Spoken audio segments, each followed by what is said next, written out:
السلام علیکم ورحمۃ اللہ وبرکاتہ۔ قرآن و سنت کے مطابق ہی زندگی گزارنا اصل کامیابی ہے۔ کامیابی کا لفظ سنتے ہی ہمارے ذہن میں صرف دنیاوی تصورات آتے ہیں۔ ایک اچھا محل، گھر، گاڑیاں، شہرت، عزت۔ کیا یہی اصل کامیابی ہے؟ نہیں۔ اصل کامیابی وہ ہے جو اللہ پاک نے قرآن پاک میں بیان فرمائی ہے۔ قد افلح المؤمنون، یقیناً وہ لوگ کامیاب ہو گئے جو لوگ ایمان لائے۔ کامیابی کا اصل معیار کیا ہے؟ ایک مرتبہ آپ صلی اللہ علیہ وآلہ وسلم نے صحابہ کرام سے پوچھا، کیا تم جانتے ہو کہ مفلس شخص کون ہے؟ صحابہ نے عرض کیا کہ یا رسول اللہ، ہمارے نزدیک تو مفلس شخص وہ ہے جس کے پاس نہ ہی مال ہو اور نہ ہی سامان ہو۔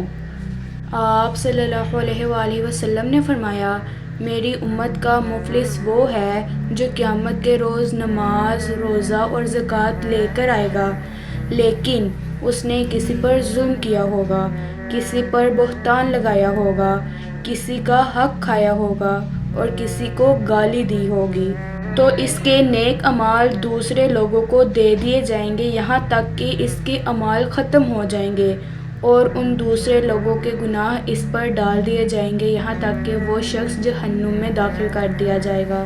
اس حدیث سے ہمیں معلوم ہوتا ہے کہ اصل کامیابی صرف دنیا کے کاموں میں نہیں، صرف دکھاوے میں نہیں، بلکہ قرآن و سنت کے مطابق زندگی گزارنے میں ہے۔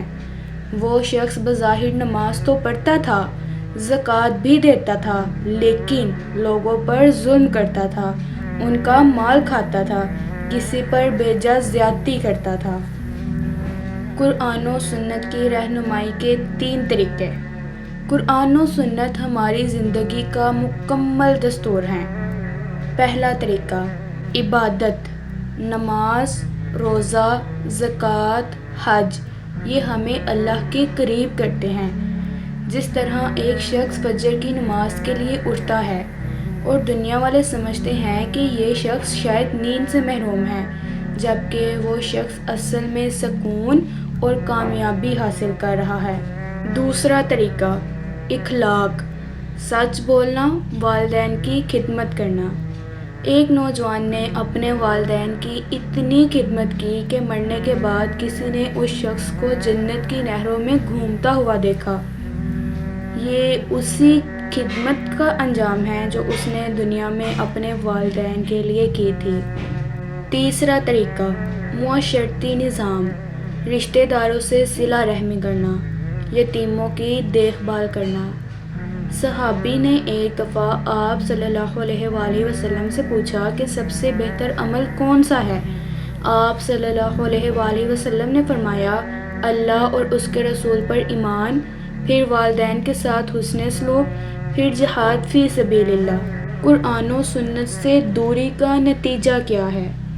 اللہ تعالیٰ قرآن پاک سورۃ طٰہٰ آیت نمبر 124 میں فرماتے ہیں، اور جو میرے ذکر سے منہ موڑے گا اس کے لیے زندگی تنگ ہوگی۔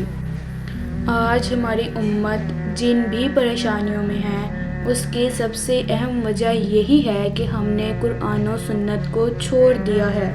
ایک واقعہ ہے کہ ایک آدمی کہتا ہے، جب میں نے قرآن کو اپنی زندگی کا حصہ بنایا اور حرام کام کو چھوڑ دیا، سود سے باہر آ گیا، تو شروع میں مجھے بہت نقصان ہوا، لیکن کچھ ہی دنوں بعد میرا وہ نقصان مکمل طور پر پورا ہو گیا اور اس میں برکت ہو گئی۔ یہ ہے قرآن کو اپنی زندگی کا حصہ بنانے کا نتیجہ، اور یہی قرآن و سنت کی برکتیں ہیں۔ یاد رکھیں، دنیا کی کامیابیاں مکمل طور پر ختم ہو جائیں گی۔ یہ دولت، یہ طاقت، یہ گھر، یہ کاروبار، تمام چیزیں مٹی میں دفن ہو جائیں گی۔ کامیابی کیا رہے گی ہمارے پاس؟ صرف وہ جو اعمال ہمارے قرآن و سنت کے مطابق ہوں گے۔ اللہ تعالیٰ سے دعا ہے کہ اللہ تعالیٰ ہمیں قرآن و سنت کے مطابق زندگی گزارنے کی توفیق عطا فرمائے۔ آمین ثم آمین۔